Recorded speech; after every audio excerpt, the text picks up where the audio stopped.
Bonjour, bonsoir peuple de Dieu. Je me présente, je suis votre frère, le frère Patou, et bienvenue dans votre émission, La Parole de Christ. Car nous comprenons qu'en fait cette parole, ça nous fait du bien. Comme la Bible déclare dans le livre de Matthieu 4, Jésus répondit, il est écrit que l'homme ne vivra pas seulement du pain, mais de toute parole qui sort de la bouche de Dieu. Et nous allons voir aussi notre roi David en prophétisant sur le livre de Psaume 37, verset 25. Il a dit, j'étais jeune, je vieillis, j'ai jamais vu un juste abandonné, ni sa postérité manquer du pain. Et nous comprenons le véritable paix, c'est la parole de Dieu. Parce que dans le livre de Jean,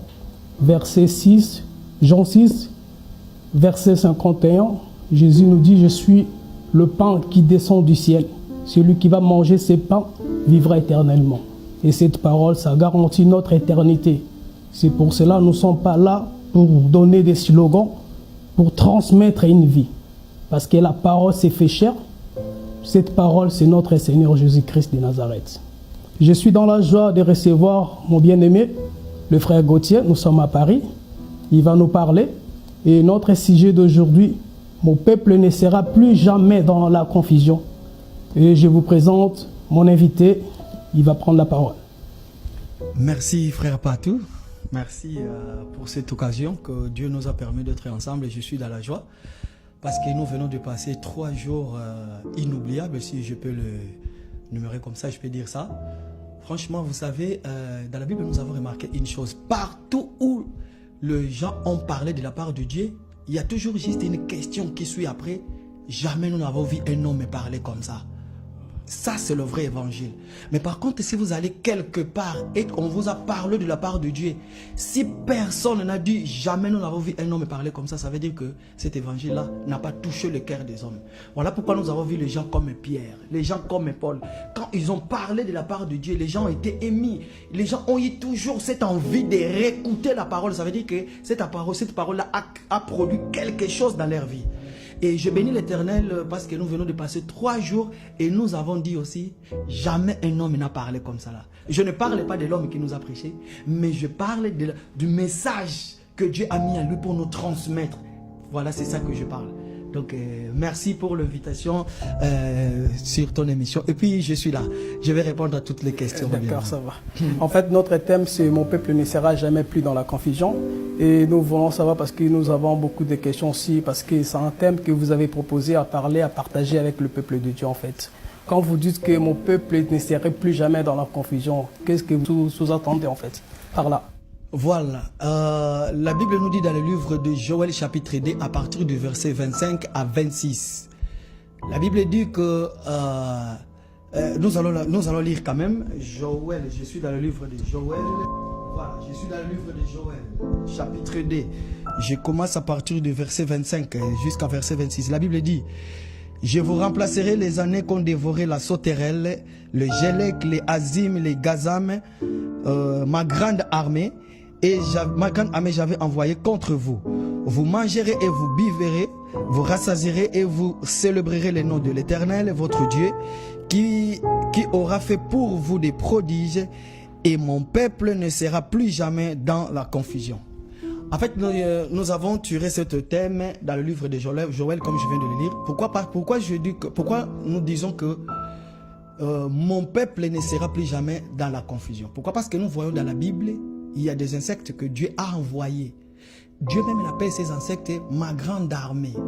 Il envoie pour dévorer, pour manger, pour détruire la sémence d'Israël. Et aujourd'hui, nous avons compris une chose. Laissez-moi déjà dire que l'église de Christ, cette église-là, nous ne pouvons pas le réformer parce que nous n'allons pas faire ce qu'on appelle la réforme. Non, non, l'église, le vrai église qui prêche la bonne parole existe jusqu'à aujourd'hui. Mais cependant, là où les gens vont, ils ont écouté notre évangile. Voilà pourquoi, la première des choses, ces gens-là ont faim. Nous devons mettre chaque chose à sa place. Expliquer le pourquoi ces Gélec-là ont dévoré par des hommes comme toi et moi. Et maintenant, qu'est-ce que nous allons faire? La première des choses, il faut remplacer. Et pour remplacer, il faut que cette personne puisse manger de la bonne nourriture. Et quand ils seront rassasiés, en ce moment-là, ils vont comprendre que plus jamais nous serons dans la confusion. Pourquoi? Parce qu'ils ont compris maintenant le vrai évangile. Donc cet évangile-là que nous allons présenter à partir d'aujourd'hui, déjà c'est un thème qui va commencer à partir de dimanche prochain. Donc nous allons essayer d'expliquer aux gens, partout où vous allez dans les églises, tenez bon, écoutez ce qu'on va vous dire. Mais s'il y a des questions, n'hésitez pas. Si on vous dit quelque chose, faites comme des béraillés, rentrez dans les Écritures. Essayez de chercher pour savoir les pourquoi, les comment et le quand de la chose. Pourquoi? Parce que chaque mouvement de Christ dans la Bible a une explication, bien aimé. Donc voilà pourquoi dans cet évangile, nous ne voulons pas laisser les gens dans le suspense comme ça, avec quelque chose sans réponse. Venez, posez-nous toutes sortes de questions, nous allons vous répondre et nous avons l'enseignement, cet enseignement-là. Nous l'avons réussi aussi et aujourd'hui nous sommes prêts à le transmettre parce que nous ne sommes pas des égoïstes. Non, non, non, non. Il y a quelqu'un poussé par le Saint-Esprit. Il a eu cette envie de nous enseigner. Nous avons mangé et le moment maintenant est venu. Nous aussi, nous voulons transmettre ce que nous avons réussi afin que ceux qui vont recevoir cet évangile, qu'ils soient aussi capables de le transmettre. Voilà pourquoi nous avons dit que nous allons commencer cet enseignement. Je voulais dire déjà, il y aura beaucoup de questions qui vont être posées. Pourquoi? Parce que vous allez comprendre beaucoup de pratiques qui se pratiquent aujourd'hui dans les églises, dans les hangars qu'on appelle des églises. Laissez-moi l'appeler comme ça. Vous allez comprendre qu'il y a des choses, ce n'est même pas comme ça, ce n'est même pas ça.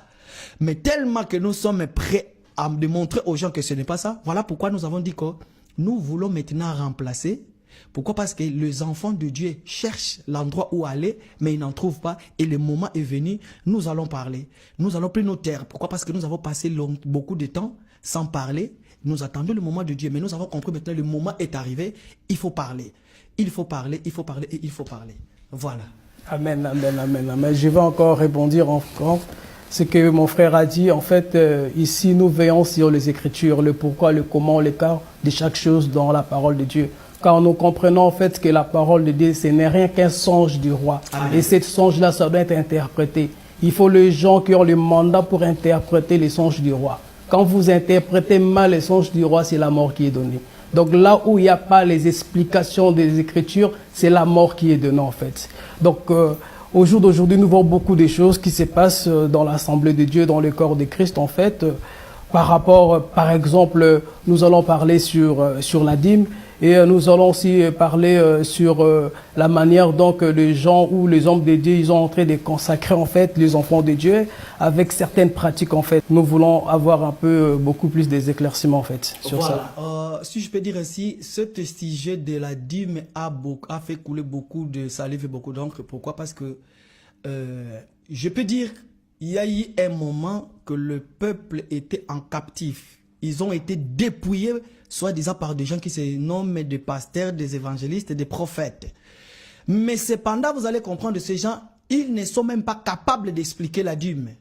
Mais nous disons que le ministère, celui qui se dit qu'il est ministre, il doit être capable à interpréter le songe du Père. Pourquoi? Parce que nous comprenons que la Bible, cette parole, j'aime bien le dire, il est codé, il n'est pas donné à tout le monde. Voilà pourquoi la Bible nous dit dans le livre de Timothée chapitre 3 verset 16, toute écriture est inspirée de Dieu, utile pour enseigner. Donc, il faut que le peuple de Dieu soit enseigné, il faut qu'il soit corrigé. Voilà pourquoi nous disons que la parole de Dieu, un ministre, doit être capable à enseigner.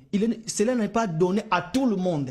Laissez-moi vous dire à tous les téléspectateurs qui vont nous suivre, si vous allez dans votre église et que votre pasteur reste toujours dans la lettre, comprenez qu'en ce moment-là, il n'a pas interprété le songe du roi. Voilà pourquoi nous allons dire, je suis dans le livre de Daniel chapitre 2, le roi fait un songe. Il dit maintenant, il faut me donner l'explication et m'interpréter le songe. Donc s'il n'y a pas l'explication, il n'y a pas l'interprétation, c'est la mort qui est donnée comme vous avez dit tout à l'heure. Voilà pourquoi aujourd'hui, si les enfants de Dieu, soit des pasteurs, des prophètes, etc., s'ils ne sont pas capables d'expliquer la Bible, ça veut dire qu'ils sont en train de transmettre la mort. Voilà, c'est tout ce que je peux dire, bien aimé. Voilà pourquoi, pour parler de la dîme, s'il y a des questions, s'il y a des gens qui veulent savoir pourquoi la dîme, venez, nous allons expliquer. Nous allons entrer dans les Écritures, ce n'est pas nous.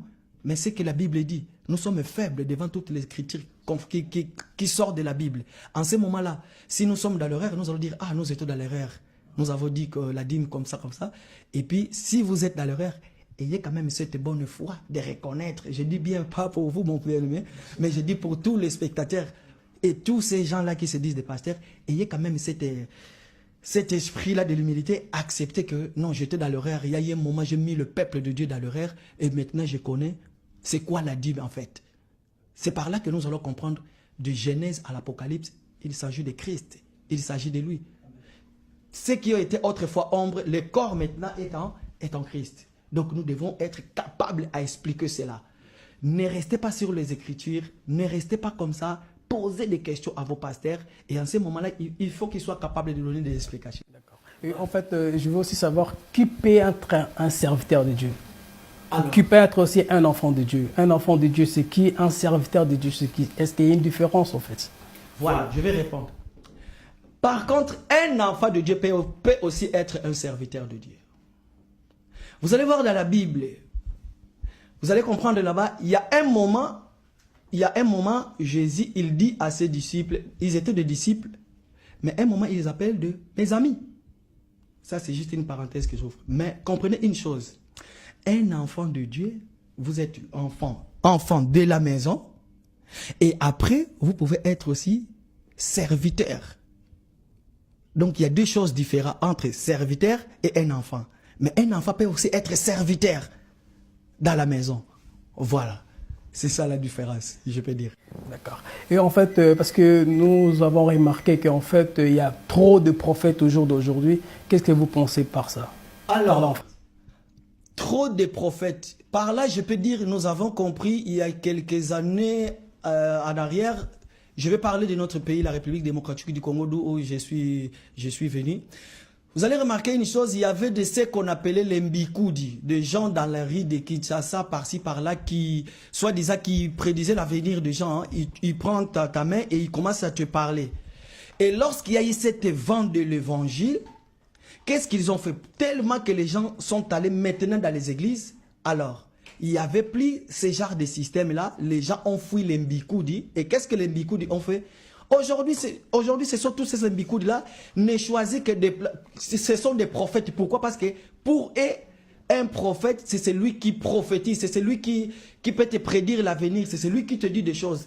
Mais par contre, quand nous voyons dans la Bible, un prophète, c'est déjà un ministre de la parole. Il faut qu'il soit capable de parler de la Bible. Donc voilà pourquoi je vais dire, aujourd'hui, tous ces prophètes-là, un vrai prophète, on les reconnaît d'abord sa façon de parler. Qu'est-ce qu'il nous dit dans la Bible? Quel genre de message qu'il nous donne? Pourquoi toutes les paroles sont inspirées de Dieu? Dieu ne peut pas aller à l'encontre de ce qu'il a dit, à l'encontre de sa parole. Mais nous comprenons d'abord le ministère en soi. On reconnaît un ministre à travers la parole.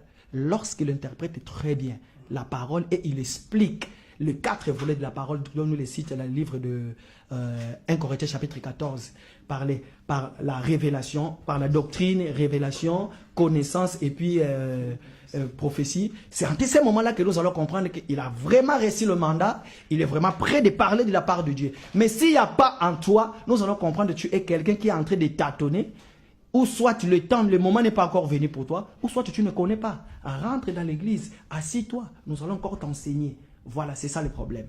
Amen. Donc nous comprenons en fait que la véritable prophétie, c'est rien d'autre que la parole de Dieu. Voilà pourquoi on dit la Bible, c'est la prophétie par excellence.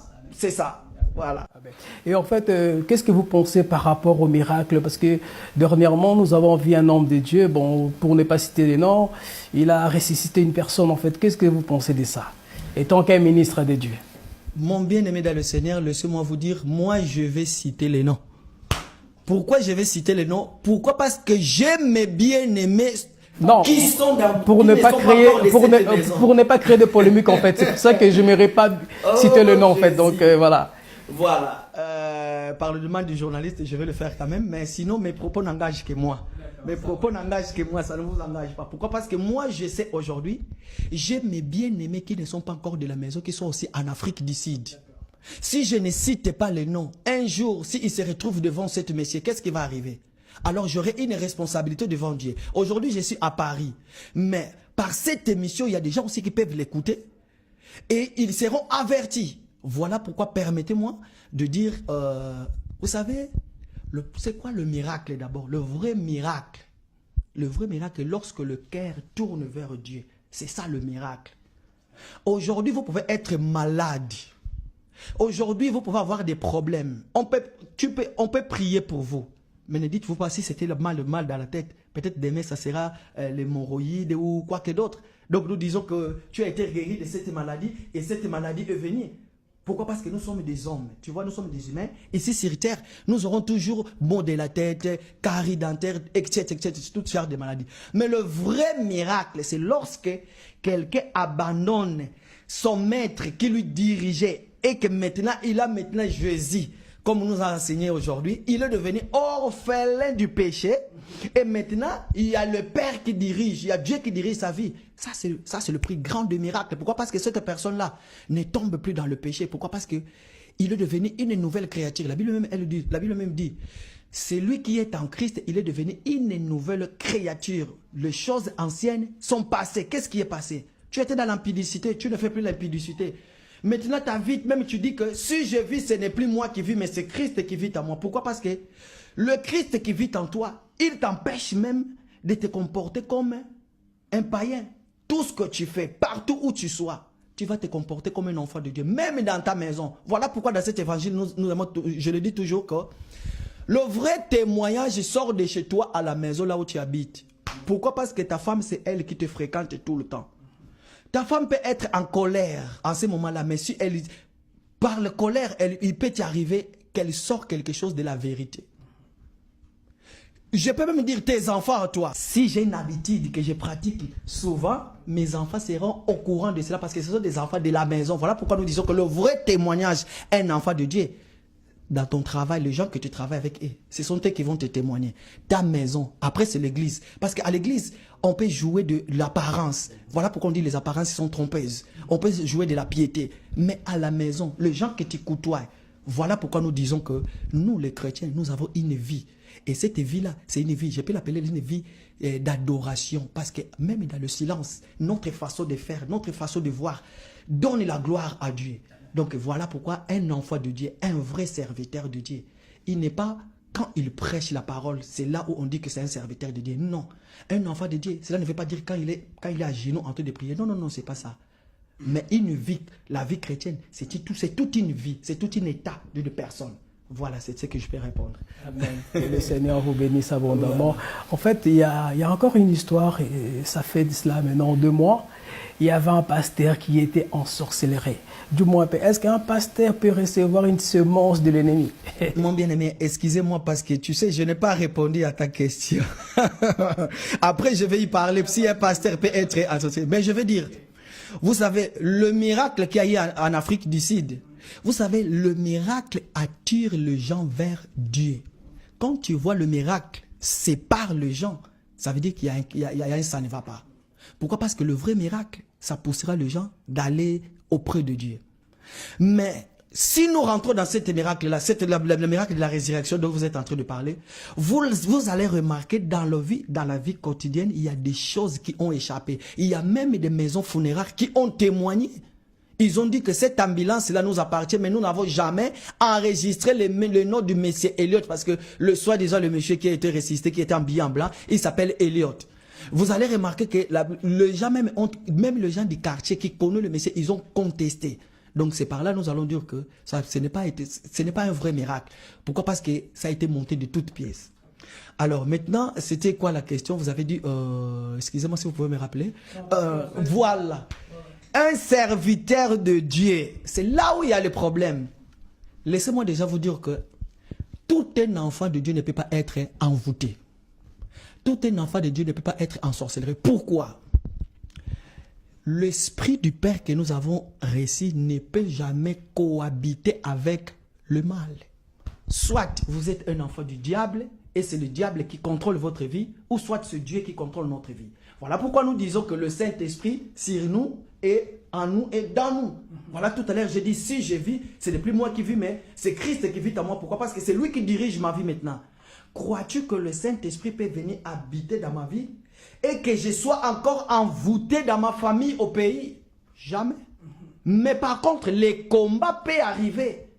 Les sorciers peuvent me combattre. Mais la victoire m'appartient à moi parce que je suis un enfant de Dieu. Mais mon corps, que je sois envoûté, ou soit dans ma maison, on me dit que, parce qu'aujourd'hui on le voit, c'est ce que je veux dire. Tu vas voir le pasteur qui va chasser sa femme, soit disant, sa femme c'est une sorcière. Mais cependant, cette même pasteur va faire une prière de délivrance pour délivrer les autres, au lieu de commencer dans sa maison. Comment veux-tu que ôter la paille qui est sur l'œil de l'autre et la poutre qui est sur ton œil?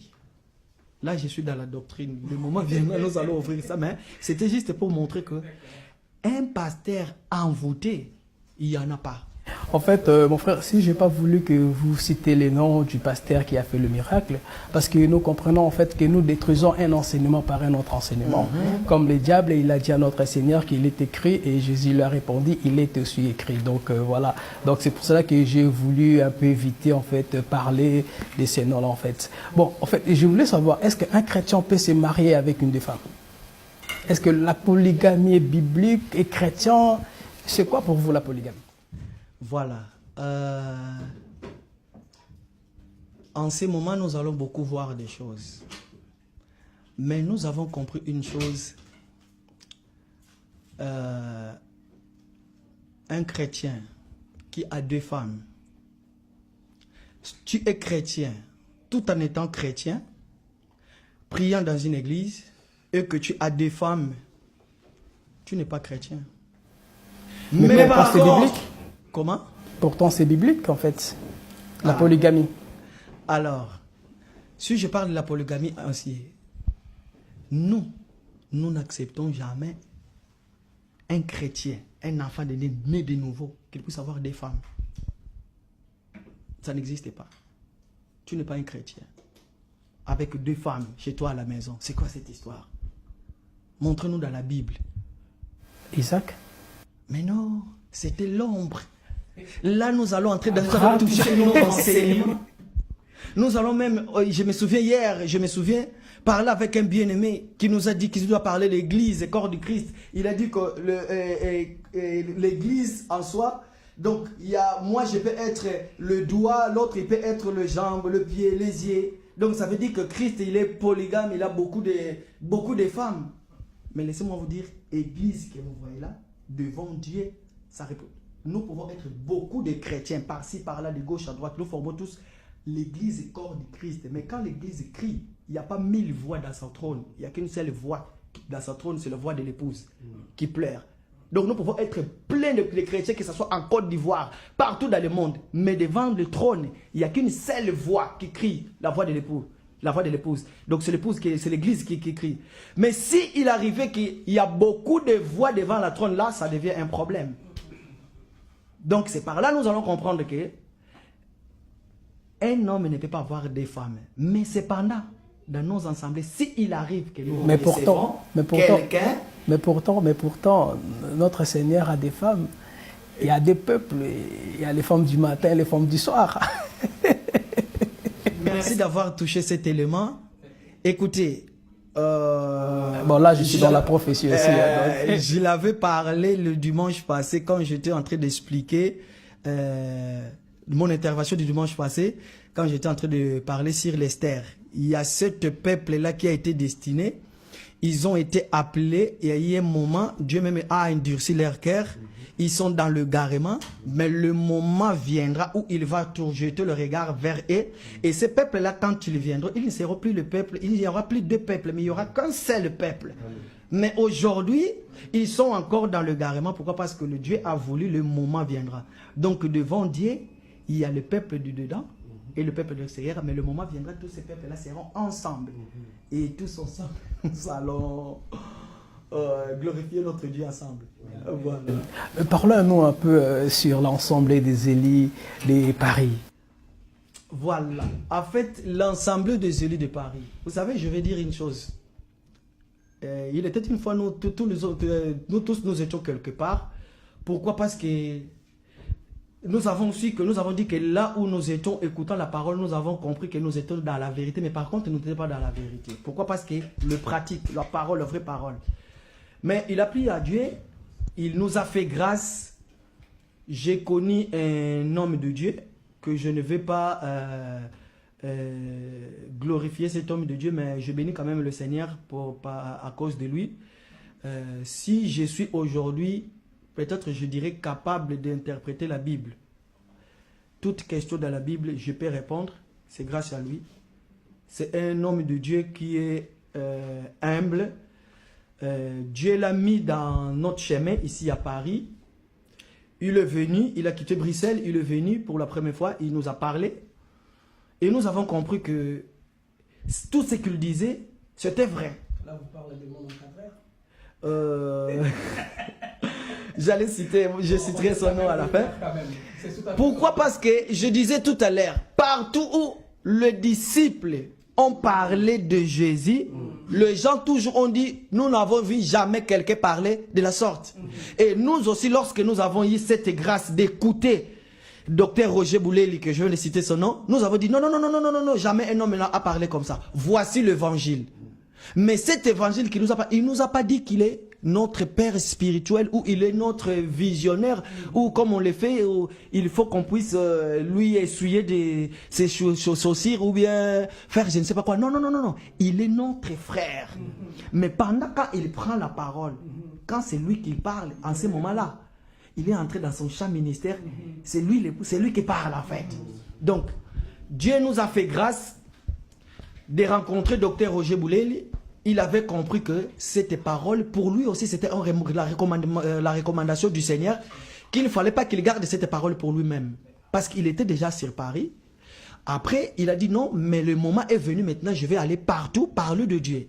Il est venu, nous étions avec des frères, nous l'avons écouté, nous avons compris que c'était les vraies paroles, et il nous a donné des conseils, et il a commencé à nous encadrer. Il nous donnait la nourriture, on mangeait l'agneau dans l'entièreté, et puis nous avons dit que non, mais pourquoi pas, restons là. Nous avons commencé, à l'époque, je me souviens qu'on se réunissait chez moi à la maison, il y a des frères qui venaient, lui-même, docteur Roger, il quittait la Belgique, il venait chez nous, il nous parlait de la part de Dieu, on a persévéré, je me souviens, au début, on était 5, les autres sont partis, on est resté que 2 personnes, on était 2 personnes, on venait, on partageait la parole, il y a eu 3e personne, 4e personne, 5e personne, et jusqu'à aujourd'hui, on se connaît, et Dieu nous a fait grâce, à chaque fois qu'il vient, il nous parle, et du coup, nous avons compris que le moment est venu, il fallait trouver une salle, il fallait commencer à se réunir. Pourquoi? Même si quand nous étions dans la maison, nous étions toujours les élus de Paris.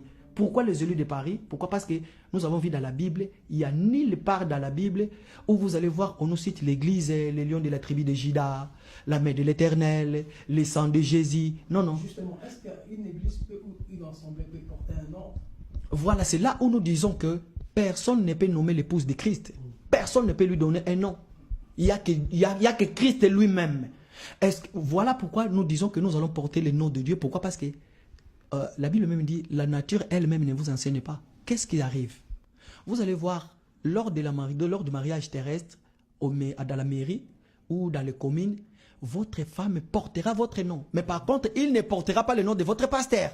Mais il y a des gens aujourd'hui qui osent à dire que je suis le visionnaire, j'ai monté comme Moïse, il utilise Moïse maintenant, comme Moïse a reçu la révélation, j'ai monté et j'ai parlé à Dieu. Il m'a dit, à partir d'aujourd'hui, mon église s'appellera la main de l'Éternel. Et si tu lui poses la question, donc toi tu es le visionnaire, tu es monté, tu as parlé à Dieu, explique-nous le visage de Dieu, parce que c'est celui qui parle à Dieu, il faut qu'il puisse voir son visage. C'est lui qui parle à Dieu. Il doit connaître sa morphologie. C'est lui qui parle à Dieu. C'est lui qui a écouté vraiment la voix audible de Dieu. Laissez-moi vous dire, si tu vas aujourd'hui déposer la question à notre bien-aimé le frère Adam. Adam, dis-moi comment il est Dieu. Parce que la Bible dit que Dieu descendait, il parlait à Adam à la voix audible. Jusqu'au jour où il est sorti du jardin d'Éden. Voilà. Adam sera capable de t'expliquer, il est comme ça, sa voix il est comme ça, il est comme ça. Mais quand un homme prend la place de Dieu, il dit que je suis le visionnaire, j'ai monté et j'ai écouté Dieu.